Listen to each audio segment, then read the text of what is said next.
39واں زبور۔ دکھی آدمی کا اقرار۔ میں نے کہا میں اپنی راہ کی نگرانی کروں گا تاکہ میری زبان سے خطا نہ ہو۔ جب تک شریر میرے سامنے ہے میں اپنے منہ کو لگام دیے رہوں گا۔ میں گونگا بن کر خاموش رہا اور نیکی کی طرف سے بھی خاموشی اختیار کی، اور میرا غم بڑھ گیا۔ میرا دل اندر ہی اندر جل رہا تھا، سوچتے سوچتے آگ بھڑک اٹھی۔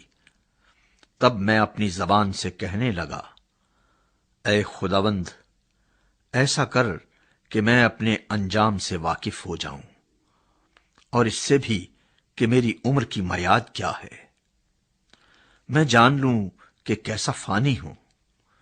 دیکھ، تو نے میری عمر بالشت بھر کی رکھی ہے، اور میری زندگی تیرے حضور بے حقیقت ہے۔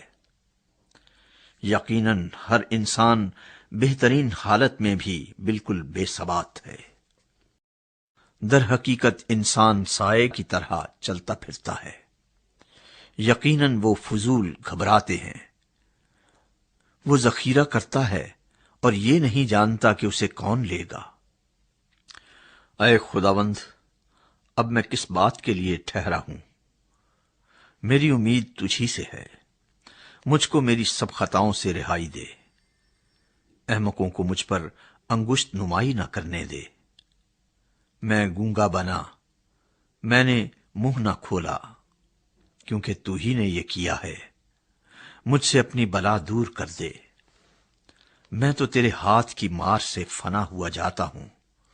جب تو انسان کو بدی پر ملامت کر کے تنبیہ کرتا ہے تو اس کے حسن کو پتنگے کی طرح فنا کر دیتا ہے۔ یقیناً ہر انسان بے ثبات ہے۔ اے خداوند، میری دعا سن اور میری فریاد پر کان لگا۔ میرے آنسوؤں کو دیکھ کر خاموش نہ رہ، کیونکہ میں تیرے حضور پردیسی اور مسافر ہوں، جیسے میرے سب باپ دادا تھے۔ آہ، مجھ سے نظر ہٹا لے تاکہ تازہ دم ہو جاؤں، اس سے پہلے کہ رحلت کروں اور نابود ہو جاؤں۔